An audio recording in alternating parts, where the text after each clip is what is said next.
The ocean doesn't leave witnesses. Ships vanish, crews disappear, final radio messages crackle through static, and then fade into silence that stretches for decades.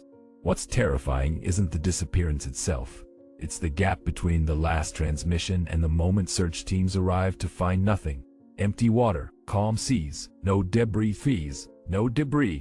Just the echo of voices reporting routine operations minutes before ceasing to exist. And sometimes buried in those final messages are details that don't make sense. Audio anomalies. Contradictory position reports. Statements that suggest the crew knew something was wrong, but couldn't articulate what. These are 5 ships that sent final radio messages before vanishing completely. No wreckage recovered. No survivors found. Just questions that maritime investigators couldn't answer, and official reports that classified more information than they revealed. Lock your focus. Close distractions. Because after this, you'll never hear a ship-to-shore radio transmission the same way again. February 4th, 1963. The SS Marine Sulphur Queen, a T2 tanker converted to carry molten sulfur, departed Beaumont, Texas, bound for Norfolk, Virginia. The ship measured 524 feet long, displaced 15,000 tons, and carried a crew of 39 men. Its cargo, 15,260 tons of molten sulfur heated to 275 degrees Fahrenheit, was contained in specialized tanks designed to maintain temperature during the voyage. The route followed standard Gulf of Mexico shipping lanes, well-traveled waters, with established weather reporting and Coast Guard monitoring. On February 3rd, the Marine Sulphur Queen transmitted routine position reports. Weather conditions were reported as calm. Seas moderate. No mechanical issues. No distress. Captain James Martin's final radio message, logged at 1:25 a.m. on February 4th, confirmed the ship's position as approximately 230 miles southeast of New Orleans. The transmission quality was clear. The message was routine. There was no indication of any problem. The ship was never heard from again.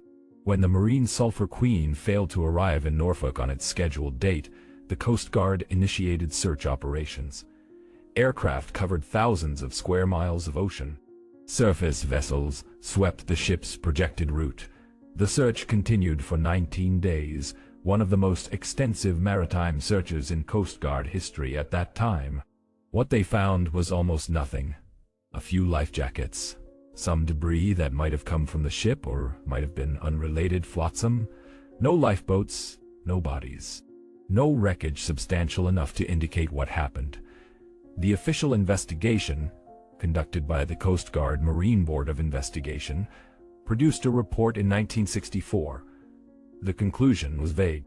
The ship was lost with all hands due to causes unknown, but the evidence suggests structural failure.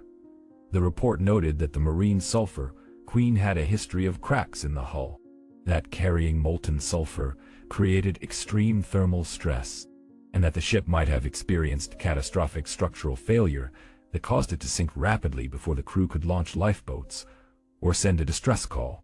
But here's the problem with that explanation. Catastrophic structural failure severe enough to sink a 524-foot tanker in minutes should leave debris. Lots of debris. Oil slicks from fuel tanks, floating cargo, personal items, life rafts that deploy automatically when submerged. Ships don't just disappear cleanly. Even rapid sinking produces a debris field. The Marine Sulphur Queen left almost nothing. William Nolt, a former Coast Guard radio operator who monitored Gulf of Mexico transmissions in 1963, provided testimony during the investigation that didn't make it into the final public report. According to later interviews Nolt gave to maritime historians, he claimed that the final transmission from the Marine Sulphur Queen contained audio distortions he'd never heard before. Not static, not interference from weather. Something else. A low-frequency oscillation underneath Captain Martin's voice, pulsing at irregular intervals. Nolt stated that when he tried to respond and request clarification, his transmission received no acknowledgement. The Marine Sulphur Queen simply went silent. The Coast Guard investigation dismissed Nolt's testimony as irrelevant. Audio distortions, they said, were common in marine radio communications, caused by atmospheric conditions, equipment malfunctions, or operator error. The fact that the ship didn't respond to follow-up transmissions was explained as the crew being occupied with sudden emergency procedures that left no time for further communication. But if there was a sudden emergency, why didn't anyone send a distress call? The Marine Sulphur Queen had multiple communication systems, radio equipment, emergency beacons. Even in the event of catastrophic structural failure, someone should have had time to activate distress signals. Ships don't transition from routine operations to total loss in seconds unless something utterly unexpected occurs. Something the crew couldn't process quickly enough to respond.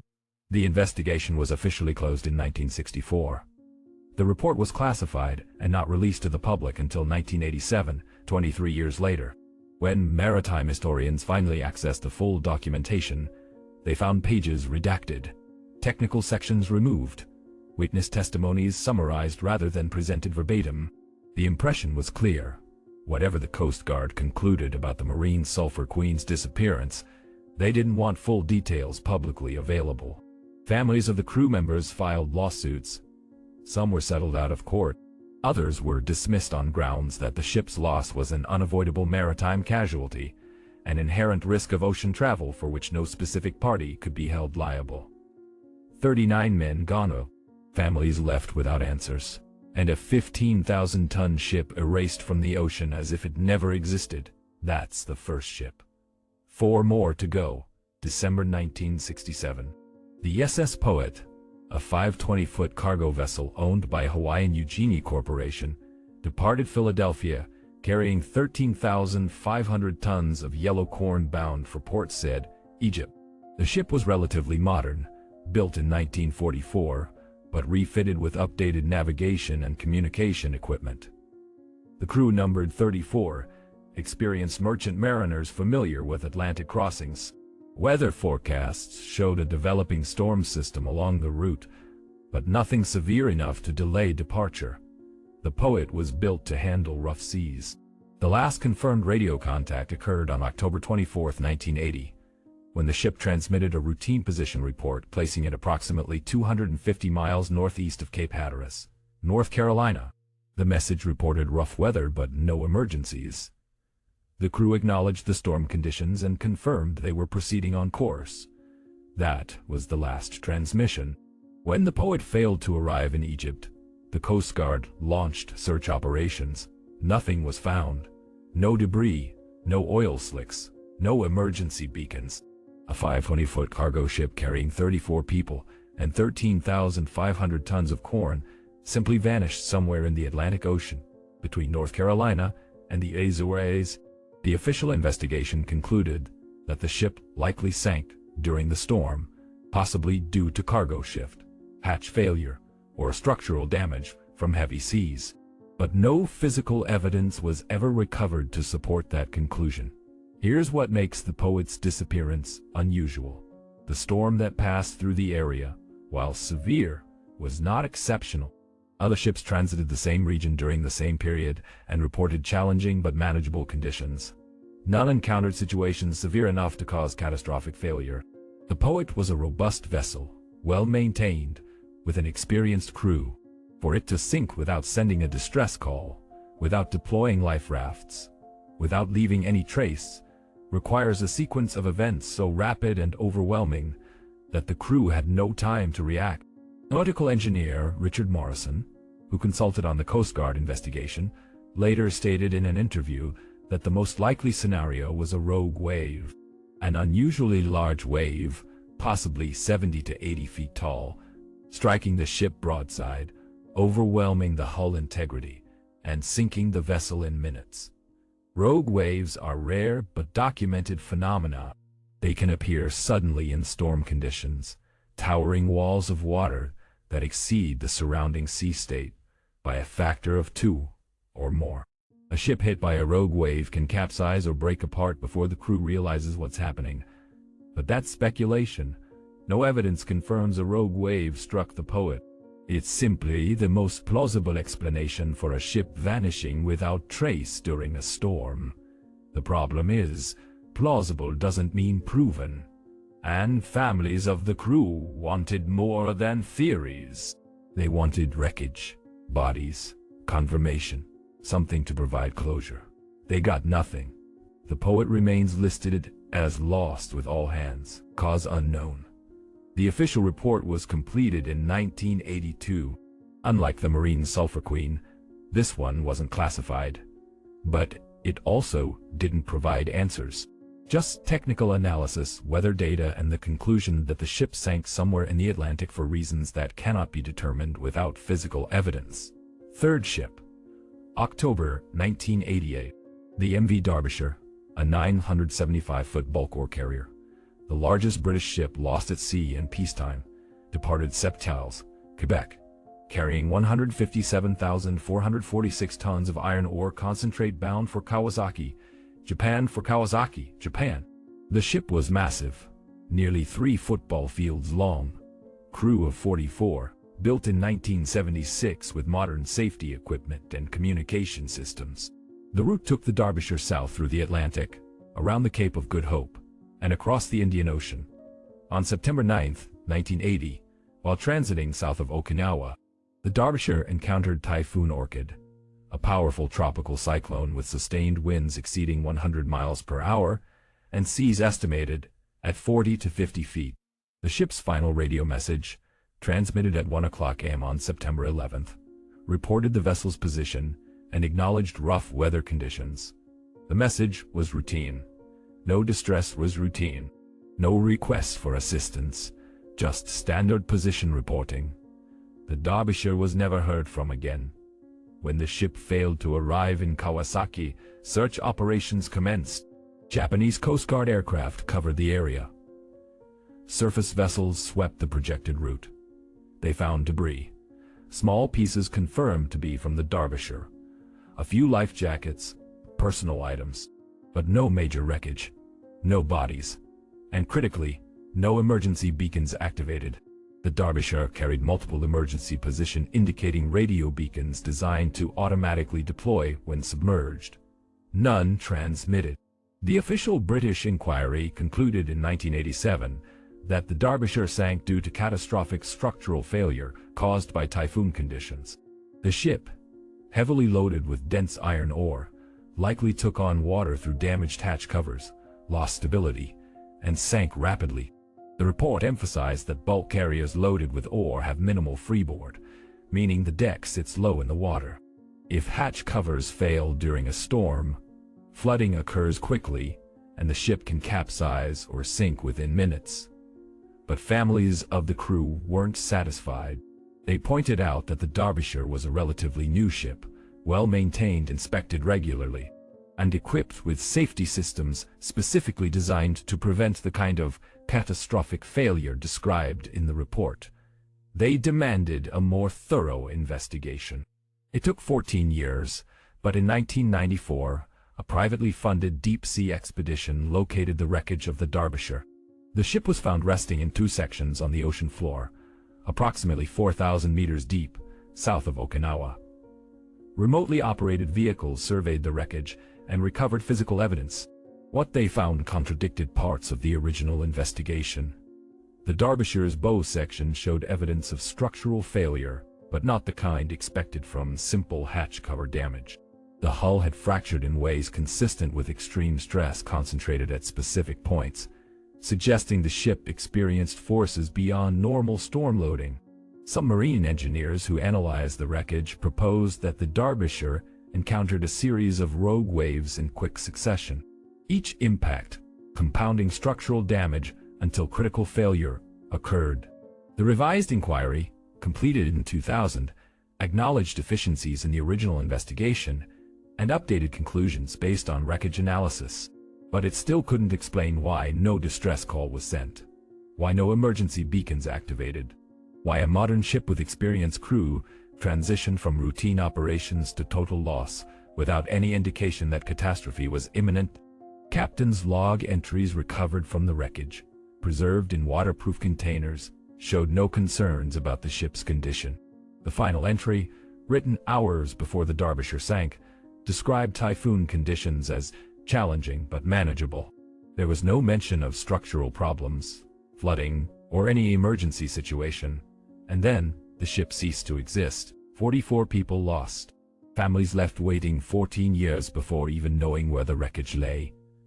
And still, no definitive explanation for why a massive modern cargo vessel sank without warning in conditions that, while severe, were within the operational parameters the ship was designed to handle. Fourth ship. December 2015.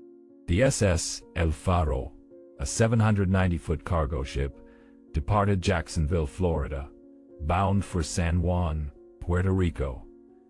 The ship carried 33 crew members and a mixed cargo of vehicles and containers. The route was routine, a run the El Faro made regularly. Weather forecasts showed Hurricane Joaquin developing in the Bahamas, but initial projections placed the storm's path east of the ship's intended route. Captain Michael Davidson, an experienced mariner with decades of service, decided to proceed, confident the El Faro could avoid the worst of the storm. On October 1, 2015, the ship transmitted routine position reports. Weather was deteriorating, but the ship was maintaining course. At 7:20 a.m., the El Faro sent a message reporting loss of propulsion. The ship's main engine had failed. They were adrift, taking on water through hull breaches, listing heavily. The crew was attempting to restore power and control flooding. That was the last message. The Coast Guard launched immediate search and rescue operations. They found debris, a heavily damaged lifeboat, containers, personal items, but no survivors. The El Faro had sunk in approximately 15,000 feet of water, one of the deepest shipwreck sites ever documented for a modern commercial vessel. In 2016, the National Transportation Safety Board conducted an investigation that included deploying remotely operated vehicles to survey the wreckage. What they found was devastating. The El Faro resting upright on the ocean floor, bow section crushed, evidence of catastrophic flooding, and critically, the ship's voyage data recorder recovered and analyzed. The voyage data recorder, similar to a black box on an aircraft, captured audio from the bridge during the final hours. The recordings revealed that Captain Davidson underestimated the storm's intensity. By the time he attempted to alter course, Hurricane Joaquin had shifted, placing the El Faro directly in the storm's path. Sustained winds exceeded 115 miles per hour. Seas reached 50 feet. The ship, already aging and showing signs of maintenance issues, began taking on water. The crew fought to save the vessel, pumping water, attempting to restore propulsion, but the flooding overwhelmed their efforts. The final recorded words, captured minutes before the ship sank, were calm but resigned. Crew members acknowledging the inevitable. Some praying, some making peace, and then the recorder went silent as the El Faro rolled and sank, taking all 33 souls to the bottom. Unlike the other ships, the El Faro's disappearance isn't mysterious. We know what happened. We know why. The voyage data recorder provided a minute-by-minute account of the disaster. But what makes the El Faro significant is that despite modern technology, despite GPS, satellite communications, and Coast Guard monitoring, a ship can still vanish in 2015, and for days, no one knew where it went or why. The ocean doesn't care about technology. It doesn't respect safety regulations or maintenance schedules. It's an environment fundamentally hostile to human life, and ships crossing it are fragile metal shells filled with vulnerable people, always one critical failure away from catastrophe. Fifth and final ship. November 1941. The USS Cyclops, a 542-foot Navy collier, departed Barbados bound for Baltimore, carrying 306 crew members and 10,800 tons of manganese ore. The voyage was routine. No bad weather forecasted, no mechanical issues reported. The ship's final radio message, transmitted shortly after departure, confirmed course and estimated arrival. The Cyclops never arrived. No distress call, no wreckage found. 306 people vanished. The largest loss of life in U.S. naval history, not directly involving combat. And to this day, no one knows what happened. The official Navy investigation, hampered by World War I and limited search resources, concluded that the Cyclops likely sank due to structural failure, possibly exacerbated by overloading or severe weather that developed unexpectedly. But no evidence supports that conclusion. The Cyclops simply disappeared somewhere between Barbados and Baltimore, a route that hundreds of ships transited safely during the same period. Theories proliferated. German U-boat attack, mutiny, U-boat attack, sabotage, rogue wave. None can be confirmed. The Cyclops remains one of the great, unsolved maritime mysteries, a ghost ship that haunts naval history, a reminder that the ocean can claim even military vessels without explanation. What connects these 5 ships isn't just their disappearance. It's the gap between their final transmissions and their total loss. In each case, the last radio message reported normal or manageable conditions. No distress, no indication that catastrophe was imminent. And then, silence, complete and permanent. As if something occurred so rapidly, so overwhelmingly, that trained crews had no time to react, no opportunity to call for help, no chance to deploy life-saving equipment. Maritime experts call this the suddenness problem. Ships are designed with redundant safety systems, multiple communication methods, automatic distress beacons, life rafts that deploy even if the crew can't launch them manually. For all these systems to fail simultaneously requires a scenario so catastrophic that it exceeds the worst-case engineering assumptions built into the ship's design. What kind of event fits that description? Rogue waves, catastrophic structural failure, rapid flooding through hull breaches, capsizing in extreme seas, all plausible, all documented in other maritime disasters. But plausible doesn't mean proven.